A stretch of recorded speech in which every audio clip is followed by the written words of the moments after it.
야곱이 일어나 자식들과 아내들을 낙타들에게 태우고 그 모음과 모든 가축과 모든 소유물 곧 그가 밧단 아람에서 모은 가축을 이끌고 가나안 땅에 있는 그의 아버지 이삭에게로 가려 할세.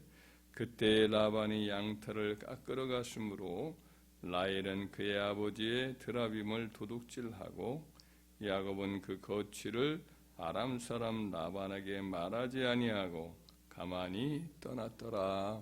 아멘.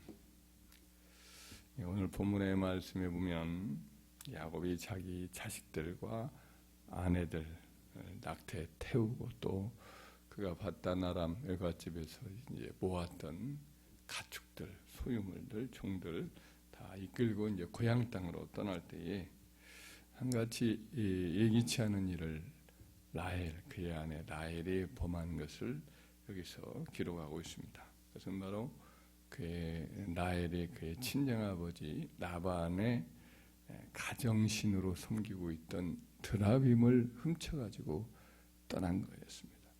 드라빔은 이제 크기가 좀 사람만한 정도의 크기로부터 조금 좀 아주 좀 작은 정도 이런 정도의 우상이에요. 그러니까 이제 뭐 집에 이렇게 한쪽 편에다가 세워놓고 섬기는 가정 수호신 이런 것이죠. 그래서 이제 축복이 그것 우상을 섬김으로 자기 가문에 이렇게 주어지는 줄 알고 또 후손들에게 물려주기도 하고 뭐 이런 이제 그런 우상인 거죠. 점을 치기도 하고 그래요. 라헬은 이 드라빔을 이제 훔쳐간 목적은 그러니까 아버지가 라반이 그래도 큰 부유함을 얻게 되는 부자가 되고 이것이 이제 드라빔 때문에 이렇게 아버지가 부자가 되니까 이거 훔쳐가면 우리도 복 받지 않겠느냐 이런 생각으로 했을 가능성이 매우 큽니다. 아니면 뭐 아버지에게 좀 마음에 섭섭한 것이 있고 그러니까 이걸 좀 훔쳐가서 아버지로 하여금 좀 이렇게 어려움을 겪게 하려고 하는 그런 의도가 있었는지도 모르겠습니다. 라헬은 이제 남편 야곱을 통해서 분명히 이제 여호와 하나님에 대한 이야기는 들었습니다. 남편이 밧단 아람 자기 집에 올 때에 그 베델에서 하나님을 만났고 하나님께 서문한 것도 들었고 또 이제 그 양을 칠 때라든지 그때에도 남편에게 나타나서 계시하시고 또 이번에 또 고향으로 가라고 하는 것도 바로 이제 꿈에 하나님께서 나타나셔서 하신 말씀이다.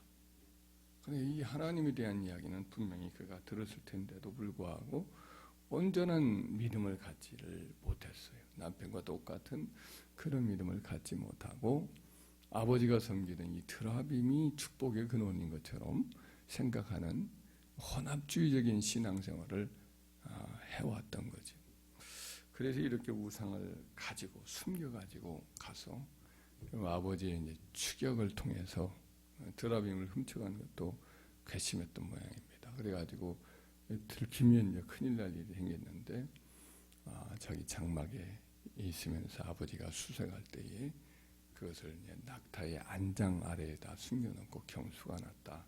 이렇게 이제 거짓말을 해서 아버지의 눈을 피해서 들통이 나지는 않았습니다만은 후일에 이제 그 아들 막내 아들 베냐민을 낳을 때에 그만 그 난산이 됐어요.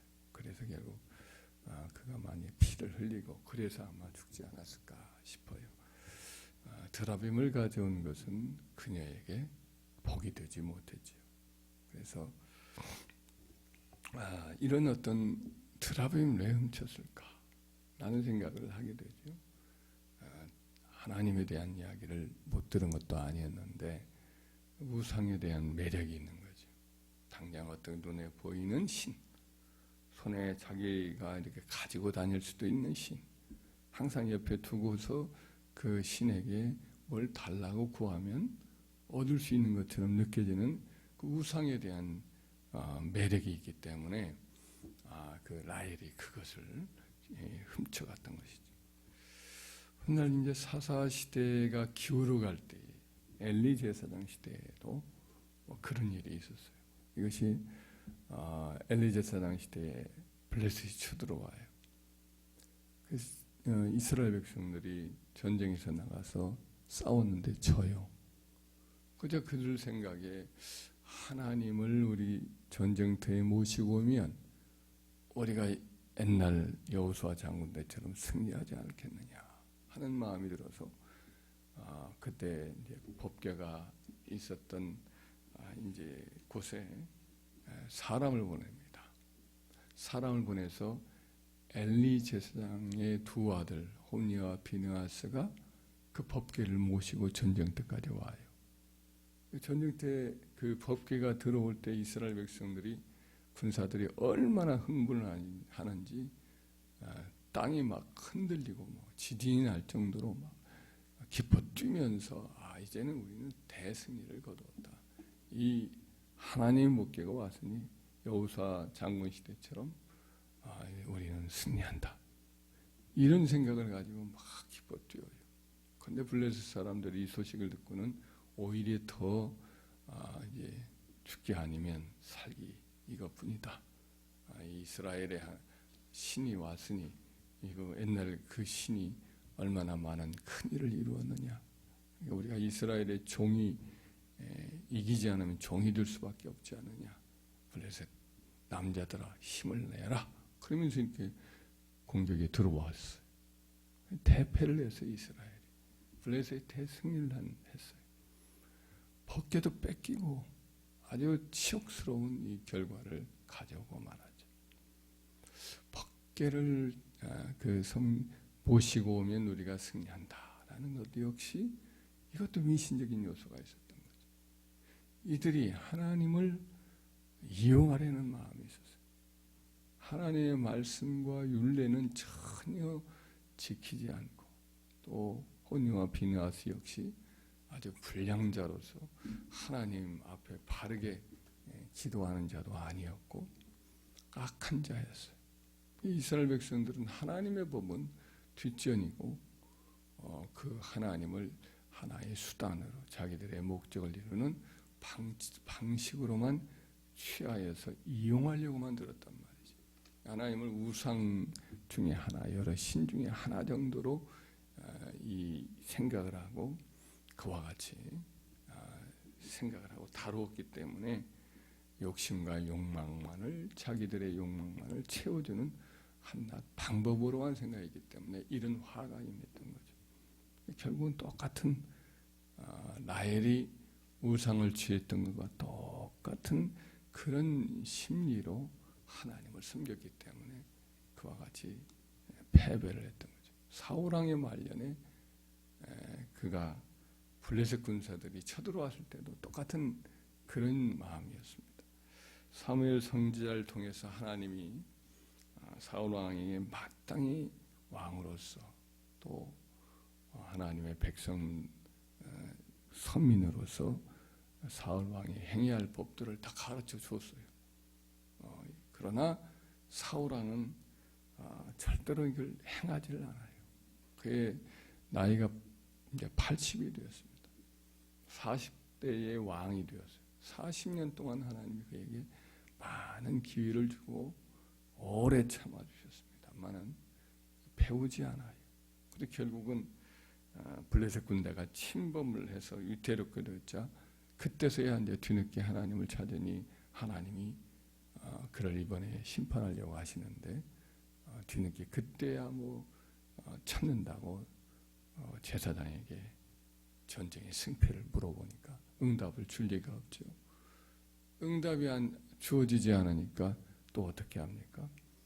용한 한번 점치는 사람을 찾자 해가지고 그가 한 점치는 엔돌리라는 지방에 숨어 살고 있었던 한 점치는 여인, 신접한 여인을 찾아가요. 변장을 왕이 아닌 척. 그래가지고 그가 구하니 하나님 기뻐할 리가 없죠. 결국은 바로 그 점치는 사람을 찾아서 기름을 묻었던 그 일로 인해서 하나님의 진노가 더욱 강렬하게 나타나서 그 전쟁에서 그와 그의 아들들 셋이 다 한꺼번에 죽고 이제 나라는 망하게 되고 대패가 되어서 크게 이스라엘이 약탈을 당하는 그런 신세가 되고 말죠. 하나님을 여러 잡신들 중에 하나 정도로만 생각하고 이와 같이 기름을 묻는 그와 같은 잘못된 태도 때문에 하나님께서 이와 같이 심판을 그 사울 왕과 백성들에게 허락을 한 거죠. 그러니까 살아계시는 하나님, 보이지 않지만 살아계셔서 분명하게 하나님 택한 백성들을 위해서 일하시는 그 하나님을 의지하기보다는 당장 어떤 보이는 세상, 보이는 어떤 우상 이런 것들을 인간은 더 선택을 하기 쉬운 것이 본성이에요. 약속의 땅 가나안에 들어갈 때에 시내산 앞에서 이스라엘 백성들이 분명히 하나님의 실존을 아주 심각하게 경험을 했잖아요. 시내산이 흔들리고 하나님 그 산에 임재하셔서 자기들 앞에서 직접 그냥 뼈가 시리도록 두렵고 떨리는 하나님의 음성을 듣고도 이 모세가 안 보이니까 그만 변질되어서 금송아지 우상을 만들어 놓고 이것이 우리를 애굽에서 인도한 여호와로라 이러면서 그 앞에서 기뻐 뛰면서 제사를 드리는 이런 악행을 저지르는 거 보면 참 인간의 본성이 이렇게 우상을 좋아하게 되고 보이는 바를 추구하게 되는 것을 우리가 알 수가 있습니다. 우리는 이런 인간의 타락의 본성을 우리 스스로가 경계를 가져야 할 줄 믿습니다. 보이지 않는 바 하나님의 실존과 그분의 다스림을 항상 우리가 마음에 깊이 새기고 보이는 이 세상의 압력, 세상의 풍조, 세상의 여러 가지 가치관 여기로부터 우리 자신을 늘 이렇게 지켜나가는 훈련을 늘 해야 될 줄 믿습니다.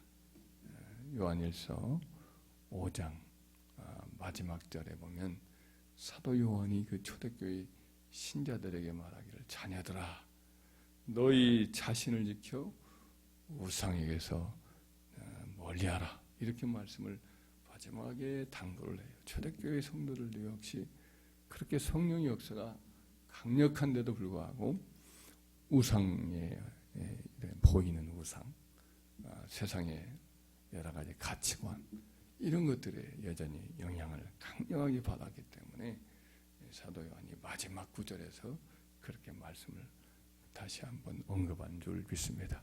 우리 시대도 마찬가지 세상 풍조가 강력하죠.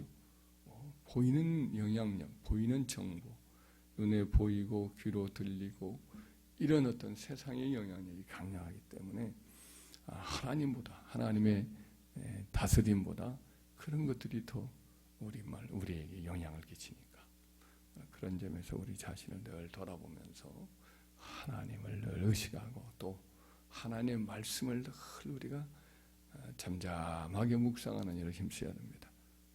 이사야서의 말씀에 보면 너희가 천천히 흐르는 실로아물을 버리고 하여튼 창일하게 흐르는 그와 같은 유브라데 강을 너희가 선택했구나 이런 말씀을 합니다. 하나님의 성령의 역사, 하나님의 말씀의 역사는 아주 조용히 이렇게 흐르던 그런 이제 예루살렘을 흐르는 실로아물과 같아요. 그러니까 있는 듯 많은 듯 조용히 이와 같이 역사하는 듯 아니하는 듯 하지만은 이것이 진리거든요.